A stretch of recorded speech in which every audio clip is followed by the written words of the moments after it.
C'est à vous, c'est à vous. Je suis très ému. Je suis très ému parce que Candidator a 7 ans d'existence. C'est notre 7e année.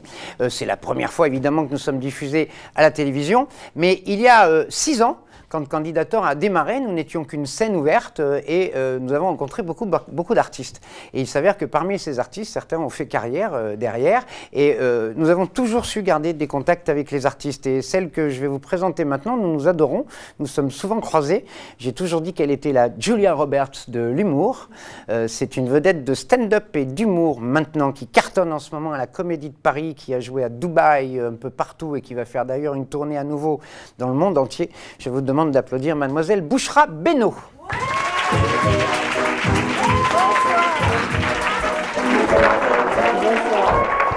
Ça va? Ça va très bien, merci. Ah ouais, c'était émouvant pour moi. Oui, moi aussi, bah oui, ça fait longtemps. Ça fait longtemps. Ça fait ouais. très Je te longtemps. rappelle, c'était dans la salle du bas. Oui, c'était la salle Salle de... 60 places. 60 places, ouais. C'était vraiment ton premier passage avec nous, non? Avec vous, oui. Mais pas ailleurs. Mais Non, avec pas vous, ailleurs. oui. Mais Oui, écoute, oui, avec vous, t'es c'était la vraiment, t'es première arrivé fois. ici, c'était la première C'est fois. la première fois. T'as fait le Deb Jam assez régulièrement. Ouais, le Deb Jam. Ensuite, après, on a fait le Marrakech du Rire. Marrakech du Rire. Et on a, parce que j'ai gagné avec Farid Brito en 2013 les concours de jeunes talents. Et ensuite, ça m'a ouvert les portes. Et de plus en plus, ensuite, après, j'ai fait les émissions qui passaient sur Canal+. Et après, t'es passé dans l'équipe, ouais. Voilà. Ensuite, après, on est rentré Alors dans moi la qui troupe. te connais un petit peu, parce que tu as créé le... C'est toi qui l'as créé, le Graine de Star de Villeurbanne, à En côté fait- de Lyon? En fait, c'est mon père. C'est ton père? C'est mon père. C'est mon père qui a ouvert parce que mon père, il faut savoir que c'est un humoriste. Oui. Ouais, ça fait bizarre parce qu'en fait, il n'y a que lui qui sait qu'il est humoriste. Mais. Non, mais Bichette, j'espère que ça ne va pas passer, il faut le couper, ça. Parce que... On coupe rien, on coupe rien. Non, parce que, en fait, mon père, voilà, donc en fait, pour se donner la force, il a voulu qu'on fasse un truc ensemble. Et puisqu'on avait la même passion, donc on a ouvert le Grain de Star parce qu'il faut savoir qu'à la base, je suis lyonnaise. Oui. Et qu'à Lyon, il n'y a pas beaucoup de comment on appelle ça, de scènes café-théâtre, ouvertes, voilà, de scènes ouvertes. Et donc, on en a ouvert une et on l'a appelée le Grain de Star. Parce que nous, tu sais qu'on développe Candidator à Lyon. Oui. On a eu pas mal de gens qui sont passés par le Graine de Star de Villeurbanne. Ah ouais, d'accord, ok. Il y en a certains qui ont avancé avec nous. Eh oui. Et du coup, le Candidator à Lyon est pratiquement toujours en jumelage avec ton Graine de Star de Villeurbanne, tu le savais? Ah non, j'étais pas au Ben, courant. je te l'apprends. Ah bah ok, bah, j'apprends plein de trucs ce soir. Ah ok, c'est cool, là, c'est cool. Alors, ce qui est assez extraordinaire, c'est que tu es une femme un peu... tu me dis si je creuse un peu trop l'intimité. Ouais, vas-y. Tu es une femme de tête. Une femme de caractère. Caractère, de tête, tu as organisé toi-même ta carrière, Oh. tu as refusé des choses, Oui, beaucoup de choses, ouais. tu as refusé des producteurs importants, Oui, c'est vrai. parce que tu sais ce que tu veux. Exactement, je sais ce que je veux pas déjà. Tu sais ce que tu veux pas. Exactement, je sais ce que je veux pas et je sais que, en fait, moi, enfin, je vais pas dire que je suis d'un certain âge, mais je suis pas je suis pas une jeune fille, quoi. J'ai pas la vingtaine, donc je pense que maintenant, j'ai pas la même réflexion qu'une personne qui pourrait venir, qui a un peu, voilà, qui veut avoir, comment on va dire, qui veut avoir le public, mais le côté un peu strass, paillettes. Je recherche pas ça. C'est bizarre de dire ça parce que je suis beaucoup sur le net et tout ça. Mais mon but premier, c'est vraiment de faire rire les gens, devenir riche aussi parce que ça fait partie. Mais en premier, franchement, faire rire les Non, gens. mais tu as une vie de famille, tout ce qui est plus normal. Exactement. Ça aide beaucoup. Ça aide pas. Ça aide pas. Non, ça aide C'est pas. compliqué de gérer une vie de famille quand on est passé. C'est Ta famille est à Lyon? Ma famille est à Lyon, donc c'est ça la première complication. La deuxième complication, il faut savoir qu'une femme, déjà à la base, c'est compliqué d'avoir une vie toute simple. Si en plus on a une vie de femme, d'épouse, maman et tout ça, c'est d'autant plus compliqué et de suivre un métier qui, faut l'avouer, c'est un métier qui est très misogyne, parce qu'à la base, la femme pour l'homme n'est pas drôle. La femme, il faut dire la vérité. Et on l'a vu déjà dans beaucoup de plateaux où on mettait 10 mecs et 3 nanas. Et 3 nanas, c'était énorme pour l'équivalent de 10 mecs, parce que les nanas ne font pas rire. Donc déjà, c'est un métier qui est très dur, donc il faut avoir les épaules, Non, mais toi, tu as réussi dans ce métier à t'imposer. Je continue encore. Pour moi, je n'ai pas réussi. Je pense que je continue. Mais c'est vrai que j'ai passé beaucoup de barrières. Mais c'était pas évident. C'était pas évident. Nawel Madani, que tu connais certainement, a été assez blessé par le parcours stand-up très machiste. Je pense qu'on a tous été blessés. en tant que femme, dans n'importe quel milieu, je pense. Parce que le machisme est dans n'importe quel milieu. Moi, avant, j'étais fromagère, j'étais vendeuse. Donc, il y avait du machisme aussi à ce niveau-là, parce que c'est nous qu'on faisait la serpillière, qui faisions la serpillière. Donc, voilà. Donc, je pense que ça, c'est une problématique. On ne va pas commencer à parler comme les féministes.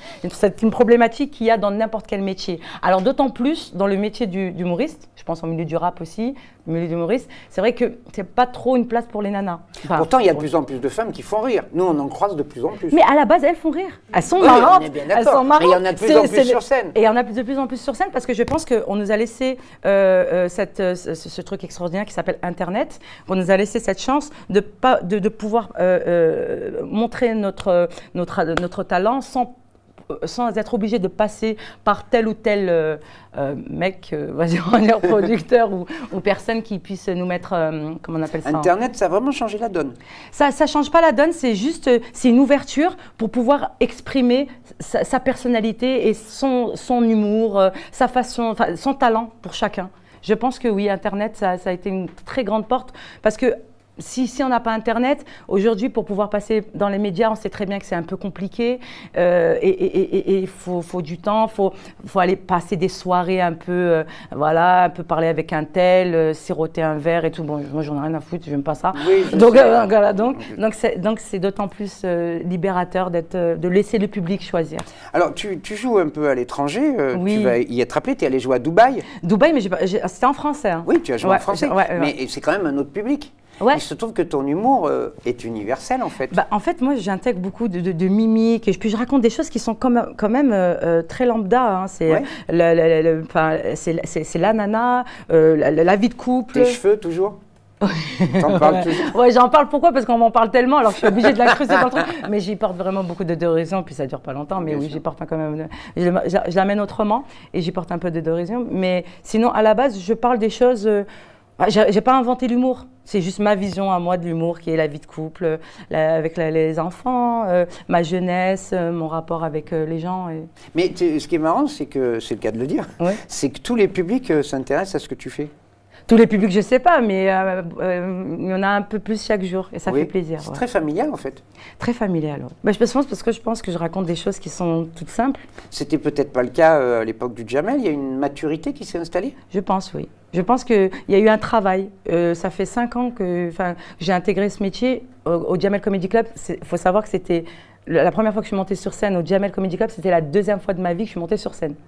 Donc, c'était pas évident. Donc, venir avoir des grands artistes sur le même plateau que moi, il y avait Djal, il y avait Malik Bentala, il y avait Noum,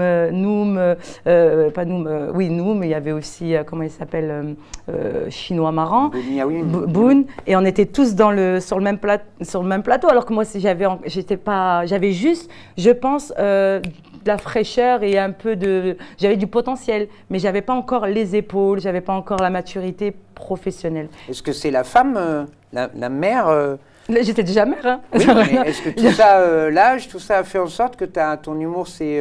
Non, je pense que c'est le travail. Je pense qu'il n'y a pas de secret, je pense que c'est le travail. Alors, je voulais en arriver à ça. Toi, tu travailles. Je travaille. T'es une putain de bosseuse. Toi. Ouais, je suis une bosseuse. En fait, moi, je me donne des coups de pied, mais ouais, je bosse. Je bosse très dur. Parce que c'est une des choses qu'on enseigne à nos élèves dans notre école de l'humour. Il faut bosser. C'est le travail. Exactement. Et puis le travail bosse. Comment on appelle bosse? N'importe quoi. Le travail récompense, parce que dans n'importe quel métier, dans n'importe quoi ce qu'on fait, même si par exemple il y a des gens qui vont nous dire qu'on n'y arrivera pas, qu'on n'a pas de talent et tout ça, mais c'est pas vrai. Si tu travailles, tu te donnes les moyens et tu crois, eh ben, tu y arriveras dans tous les cas. Je pense que c'est juste une question. Alors là, tu es à la Comédie de Paris avec succès. Ouais. Parce que ça va jusqu'au 22 avril, je crois. Jusqu'au 22 avril. Après, on doit partir en tournée. Donc, ouais. C'est tous les jeudis, vendredis et samedi soir à 21h15. À 21h15. C'est parce que le point-virgule était trop petit. Où tu jouais, que le grand point-virgule, ça n'a pas pu se faire, etc., que tu as filé à la Comédie de Paris. En fait, j'aimais bien cette proximité, mais en fait, jusqu'à qu'à la fin, ils étaient avec moi sur scène. Parce qu'il faut savoir qu'ils sont sur scène au point-virgule. On est comme ça avec le public. C'est super, hein, moi j'aime bien cette proximité. On l'a aussi un peu dans tes feux de la rampe, aussi en bas, dans la petite salle. J'aime beaucoup, mais c'est vrai qu'on voulait avoir une plus grande salle pour accueillir un peu plus de monde et qu'ils soient un peu plus à l'aise. Ça va, tu le vis bien, la Comédie de Paris? Je vis très bien, ça va très bien. Au contraire, je kiffe. Là, franchement, je kiffe. Derrière, il y a 50 dates en tournée, je crois. Ouais, 50 dates en tournée. Bruxelles, Montréal. Montréal, ouais, même le Maghreb, on va faire tout le Maghreb. Ouais. On va faire la France et tout, toute la France. Donc, Eh ben, dis donc, il y a 6 ans, quand tu as débarqué dans la petite salle du bar, enfin, je l'ai pensé tout de suite. C'est vrai. Je te rappelle, on était allé au café, on avait discuté, je t'ai dit, toi. C'est vrai.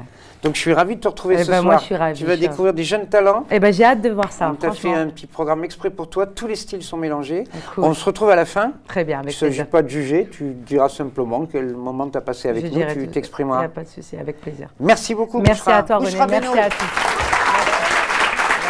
À tout de suite.